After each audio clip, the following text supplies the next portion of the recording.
ये वो महाराज है जो न जाने कहां से आवाज निकालते थे और कहते थे, मैं कुछ नहीं लूंगा, मैं घर नहीं लूंगा, मैं बंगला नहीं लूंगा, मैं गाड़ी नहीं लूंगा, मैं लाल बत्ती कार नहीं लूंगा, मैं सरकारी गाड़ी नहीं लूंगा, मैं सिक्योरिटी नहीं लूंगा।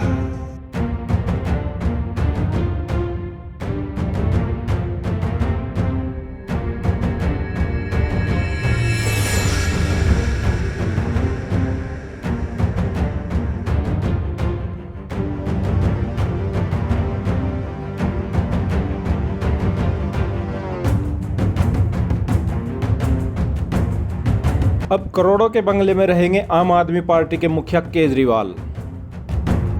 8 लाख के पर्दे से सजेगी करोड़ों के बंगले की दीवार। शीश महल में करोड़ों की कालीन और मार्बल। केजरीवाल का शीश महल देख भड़के कुमार विश्वास।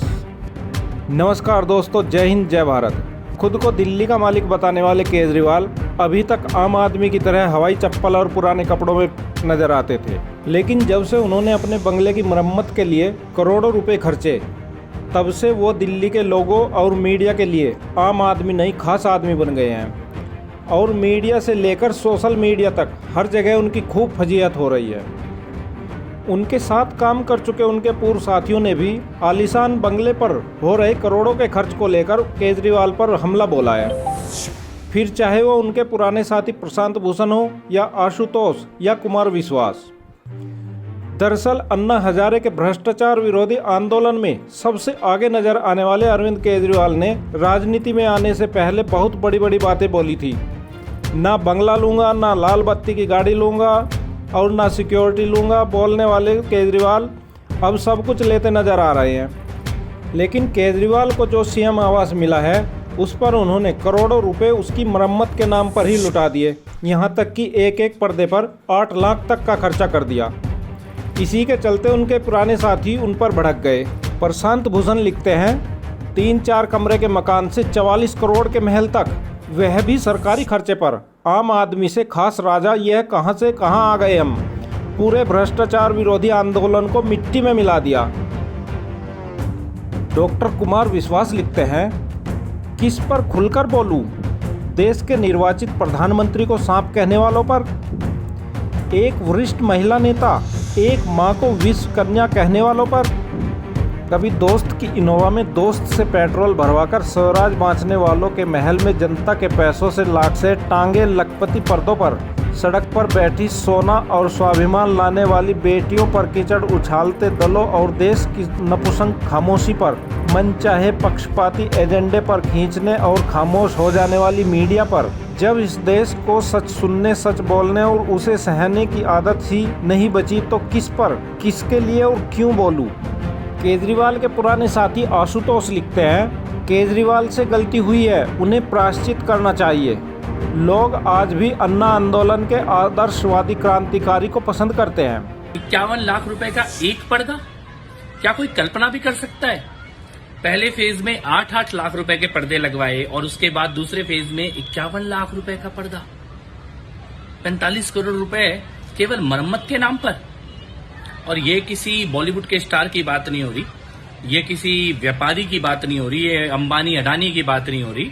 ये बात हो रही है उस व्यक्ति की जो अपने आप को आम आदमी कहता था, जो ये कहता था मैं कभी बड़ी गाड़ी नहीं लूंगा, कभी कोई सुरक्षा नहीं लूंगा, कोई वीआईपी वाला जीवन नहीं जीऊंगा। किसके पैसों से, किसके पैसों से ये अय्याशी हो रही है? मैं दिल्ली के मुख्यमंत्री से पूछना चाहता हूँ, ये दिल्ली के जनता के पैसे तुम्हारे बाप के पैसे नहीं है जो तुम अपने सरकारी शीश महल में उड़ा रहे हो? मैं धन्यवाद देना चाहता हूं टाइम्स नाउ नव भारत का कि उन्होंने ये सच देश की जनता के सामने लाया है। मैंने कई बार सार्वजनिक मंचों से बार बार और मीडिया के सामने भी ये बात बोली है कि जिस दिन अरविंद केजरीवाल का बंगला, उसका वीडियो देश की जनता के सामने आ गया, उस दिन केजरीवाल भ्रष्टाचारी है ये साबित करने के लिए किसी सबूत की जरूरत ही नहीं पड़ेगी।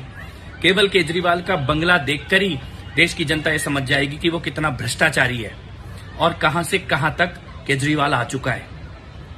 आज उसका एक पहलू, एक सच टाइम्स नाउ नव भारत के द्वारा दिल्ली और देश की जनता के सामने लाया गया है। ऑपरेशन शीश महल के लिए मैं टाइम्स नाउ नव भारत का धन्यवाद करता हूं और केजरीवाल जी से ये कहना चाहता हूं कि कभी अकेले में बैठ के सोचना कि क्या कहकर निकले थे और आज कहां आ गए हो। देश का सबसे बड़े से बड़ा भ्रष्टाचारी नेता या अपराधी भी इस प्रकार से जनता के पैसे नहीं उड़ाता जिस प्रकार से आज अरविंद केजरीवाल जनता के पैसों पर अय्याशी वाला जीवन जी रहा। केजरीवाल जी के महल में 45 करोड़ रुपए इन्वेस्ट किए गए। कब? जब कोरोना से देश में महामारी से मारामारी मच रही, लोग जान बचाने को आतुर थे, उनको इलाज चाहिए था, ऑक्सीजन चाहिए थी, उनको कोरोना के अंदर ऐसी जगह चाहिए थी जहां वो सेफ रह सके बेचारे अस्पतालों में। इसकी चिंता केजरीवाल साहब को नहीं थी। वही केजरीवाल साहब जो कहा करते थे कि इन नेताओं के लिए सिक्योरिटी क्यों है, बंगले क्यों हैं, ये गरीब जनता के टैक्स का पैसा है। वो माचिस भी खरीदते हैं तो टैक्स देते हैं, साबुन भी खरीदते हैं तो टैक्स देते हैं, चप्पल भी खरीदते हैं तो टैक्स देते हैं। इस गरीब के पैसे को इन नेताओं के लिए क्यों, क्या जरूरत है? 2 कमरे का मकान मुख्यमंत्री के लिए होना चाहिए, ये केजरीवाल साहब बोलते थे। ये ठग विद्या चल रहे थे, बहरूपिये का रूप था। जैसे रावण ने सीता जी का हरण बहरूपिये का रूप लेके और हरण किया था, ऐसे ही दिल्ली की जनता का हरण केजरीवाल जी ने किया। कांग्रेस के भ्रष्टाचार से लोग त्रस्त थे, परेशान थे, सोचा शायद कुछ करेगा, दलदल से निकल कर आऊंगा, राजनीति को स्वच्छ बनाऊंगा। केजरीवाल साहब अब एक आपका रफूगर चड्ढा साहब बोलते हैं कि ये कौन सा अपने घर के लिए बना रहे थे, तो क्या पहले मुख्यमंत्री उनके घर के लिए थे? उनके घर के प्रॉपर्टी थी, वो भी मुख्यमंत्री के आवास थे, वहां भी लोग मिलने जाया करते थे। लेकिन गरीब लोगों को मिसगाइड किया आप लोगों ने, गुमराह किया, ठगा आप लोगों ने। आज कह रहे हैं मध्य प्रदेश का चीफ मिनिस्टर, गुजरात का चीफ मिनिस्टर, हेलीकॉप्टर खरीदे गए। स्टेटों के अंदर 1000 किलोमीटर एक जगह से दूसरी जगह मुख्यमंत्री को जाना पड़ता है। उसके लिए आज से नहीं 1947 से हेलीकॉप्टर की फैसिलिटीज हैं बड़ी स्टेटों के अंदर। इसलिए आप अपनी गिरबान में झांको। आप ये कब तक लोगों को गुमराह करोगे? आपने तो वो स्थिति कर दी कि हम चले थे त्रस्त महिलाओं को कोठों से मुक्त कराने के लिए वहां पहुंचे, नोटों की बरसात होती देखी तो खुद घुंघरू बांधकर नाचने लगे। ये आपकी स्थिति है केजरीवाल साहब कि आप कहां क्या करने के लिए जा रहे थे और खुद घुंघरू बांधकर नाचना शुरू कर दिया आप लोगों ने। एक एक करके कहानी बयां करूंगा, पर्दे की कहानी। पर्दे में रहने दो, पर्दा ना उठाओ, पर्दे में रहने दो, पर्दा ना उठाओ, पर्दा जो उठ गया तो भेद खुल जाएगा। मगर मैं धन्यवाद देता हूं मीडिया का, पर्दा आखिरकार उठ ही गया और एक एक पर्दा ये 8-8 लाख रुपए के 23 पर्दे, 23 पर्दों का ऑर्डर दिया गया, 8 पर्दे लगा दिए गए, 15 पर्दे बाकी है। मुझे तो ये प्रेस कॉन्फ्रेंस करते हुए भी बड़ा अजीब लग रहा है कि पर्दों के ऊपर प्रेस कॉन्फ्रेंस हो रहा है। अगर पर्दे भी तो कोई साधारण पर्दे नहीं, महाराज के पर्दे। पहला पर्दा, उसका रकम लिखिए आप, 5,05,087 रुपीज, ये पहला पर्दा। दूसरा पर्दा 6,22,340 रुपया का है। तीसरा पर्दा 5,59,162 रुपीज। चौथा पर्दा, और ये सबसे महंगा पर्दा है, 7,94,062 रुपए का, 7,94,000, गलती से मैंने 62 बोल दिया, 71, मतलब कुल मिलाकर के ये एक पर्दा लगभग 8 लाख रुपए का है, सबसे महंगा पर्दा। पांचवा पर्दा 3,57,291 रुपीज। छठा पर्दा 5,84,594 रुपीज।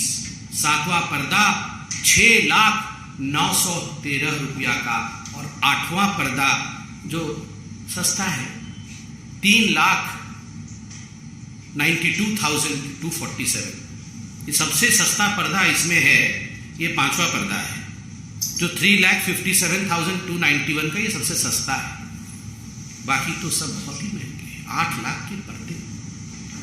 महाराज की कहानी सोच के देखिए, अरविंद केजरीवाल जी की 8-8 लाख रुपए के पर्दे लगा रहे हैं। ये तो पर्दे की कहानी है। ये वही अरविंद केजरीवाल है जो गले में मफलर लगा के आते थे, पुरानी कार में आते थे। और इनके सारे मंत्री, याद करिए, जब शपथ ग्रहण समारोह रामलीला मैदान में हुआ था तो सारे ऑटो में लटक के आए थे।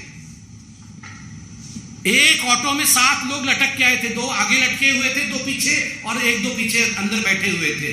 वो बैठा कोई शायद नहीं हुआ था क्योंकि कैमरा नहीं दिखता, इसलिए सभी लटके हुए थे। सभी लटक के आए थे और कह रहे थे जी हमारे पास तो गाड़ी नहीं है जी, हम तो बहुत ही सिंपल हैं, हम तो गाड़ी नहीं लेंगे जी, हम तो ऐसे ही लटक लटक के ऑटो में चलेंगे। और आज 8 लाख के पर्दे लटकाए हुए।